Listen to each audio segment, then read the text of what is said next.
नमस्कार मैत्रिणींनो, वटपौर्णिमा हा प्रत्येक सुवासिनीसाठी अत्यंत पवित्र आणि महत्त्वाचा सण आहे। या दिवशी पत्नी आपल्या पतीच्या दीर्घायुष्यासाठी वडाच्या झाडाची पूजा करतात आणि मनोभावे व्रत पाळतात। आजच्या या व्हिडिओमध्ये मी घेऊन आले आहे वटपौर्णिमेसाठी खास नवीन सुंदर पारंपरिक आणि काव्यमय उखाणे। हे उखाणे तुम्ही पूजा करताना, हळदी कुंकवाच्या कार्यक्रमात किंवा सोशल मीडियावर शेअर करण्यासाठी वापरू शकता। व्हिडिओ शेवटपर्यंत नक्की बघा।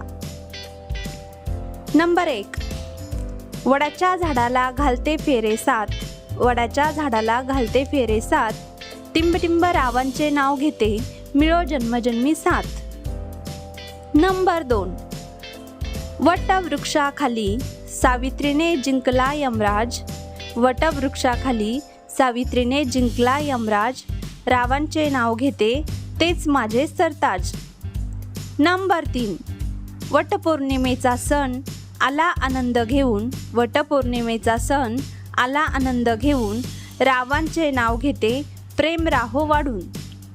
नंबर 4, वडाच्या पानांची हिरवीगार छाया, वडाच्या पानांची हिरवीगार छाया, रावांचे नाव घेते हाच माझा जिव्हाळा।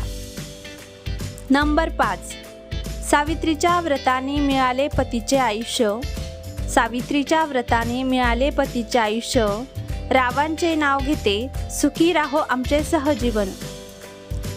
नंबर 6, वटपौर्णिमेच्या दिवशी करते पूजा मनोभावे, वटपौर्णिमेच्या दिवशी करते पूजा मनोभावे, रावांचे नाव घेते राहो सात जन्मोजन्मी भावे।